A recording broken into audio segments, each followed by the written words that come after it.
Hello all you digital wizards out there. Today I'm going to go over how to make your own gingerbread cookie person. Down below will be a link for you to download this model if you want to follow along, or if you have your own model, that's fine too. Some tools we will be going over are the mirror tool, subdivision surface, array, grease pencil, and the material options.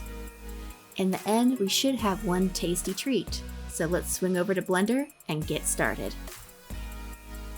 The first things you'll notice when opening this model is that there's only half a cookie person, as well as how low poly the model is. So to fix this, we are going to use the mirror modifier. You can find the mirror modifier to the right side of Blender. It should be under the blue wrench icon. Once you click that, you will be given the option to add a modifier. You will then add a mirror modifier to your cookie man. You might notice that my cookie man did not mirror in the direction that I wanted, so in order to fix that, I need to go to my modifier, find axis, and change the direction that the mirror is happening on. In my case, I need to take it off X and switch to Y. Now, if you are ever unsure about the direction, you can just click them all until the right one appears, which I'm not gonna lie, I do this all the time. Or you can check the top right gizmo on your screen to see which direction you should be using. We then want to go to the Object menu and head down to Shade Smooth. This will start the process of smoothing out our model. Now, it's still going to be pretty jagged around the edges, so next you'll want to add a subdivision modifier through the blue wrench, or by simply pressing Ctrl 2. So I will admit this model is certainly not perfect. For one, the head has a bit of a divot and the geo is still a little wonky around the neck area.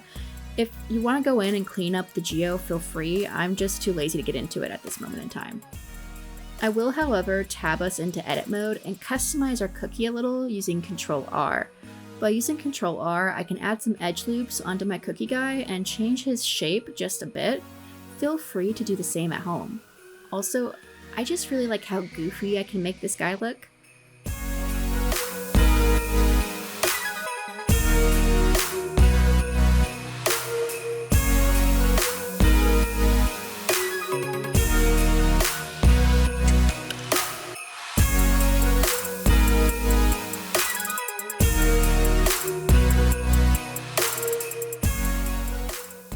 Now that I'm all done with my body customization, I'm going to tab out of edit mode and add some candy eyes.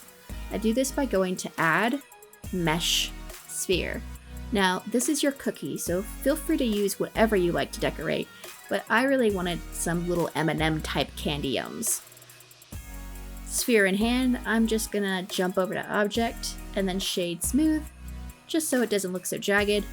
I'm then going to utilize that Move and Scale tool to change the shape of my sphere to be more M&M-like.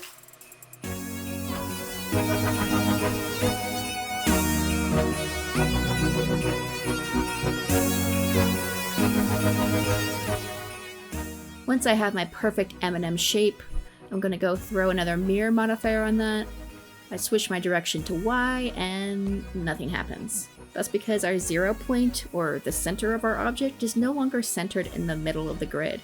So in order for that mirror to work, we simply have to eyedrop another object that is centered on the grid.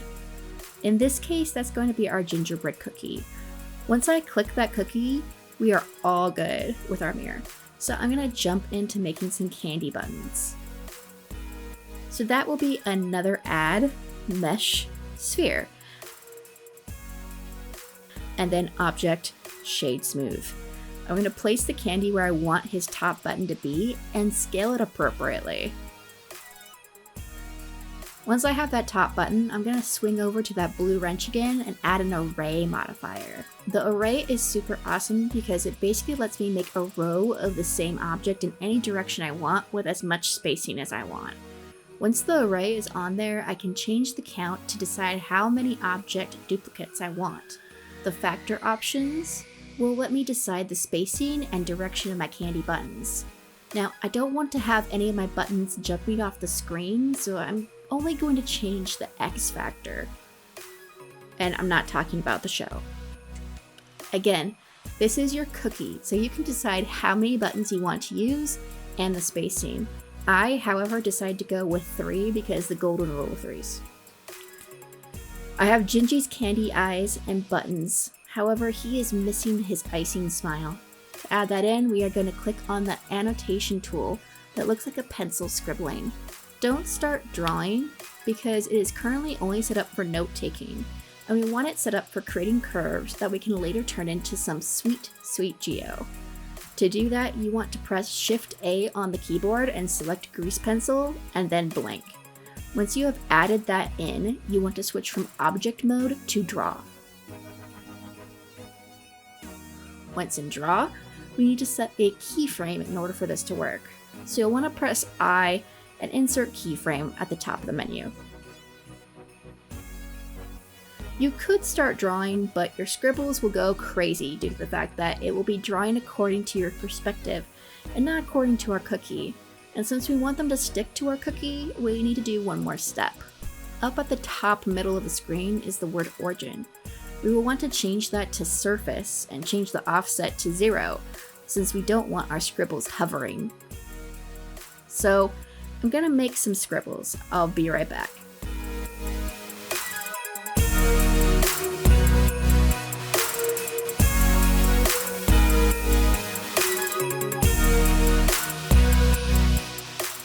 My scribbles are done, and it is now time to turn them into geo. So we're going to switch back to object mode, right click our scribbles, and go to convert to polygon curve. You now want to go over to your right hand side and switch from the blue wrench to the green line with dots. If you don't see anything, make sure that your GP layer is selected in your properties. Under 3D, we are going to head down to geometry and change our depth. Our depth decides how thick our curve is going to be. I went with a 0.01 for this icing. I'm also going to change my resolution to 3 to make my curve rounder. From here, I'm going to switch to edit mode just to clean up my curves a little. You don't have to do this, but I'm a little bit OCD when it comes to my icing. Once in edit mode, I simply click the verts that are bothering me and press X to delete them. I can also grab them individually and move them to adjust my curve.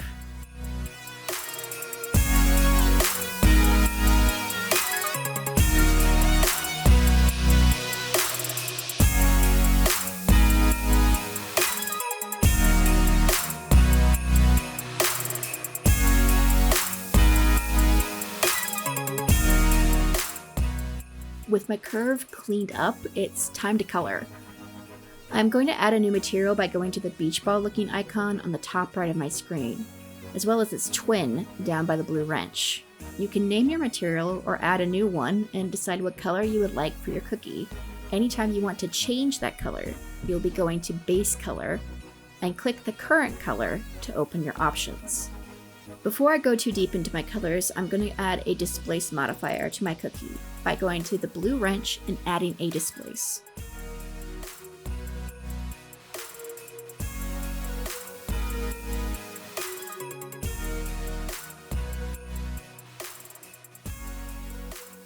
Once in Displace, I want to press New, and then I want to press the little slider button to the far right of the word texture. This will bring up a whole other menu with the word Image or Movie. Click the drop-down menu and select Cloud. This will add a displacement onto your cookie. Now, it will come in strong, so we want to jump back to our blue wrench and change the strength of our displace down to a reasonable bumpiness. Just give me a moment while I color the rest of Gingy here using that material property. Once you have all your colors picked, we will throw a couple of lights and cameras in there to set it up for render. If you want to know more about lighting and rendering, check out my video at the end of this tutorial, Pop of Texture. I hope you all enjoyed this sweet tutorial. Until next time, stay magical, all you digital wizards.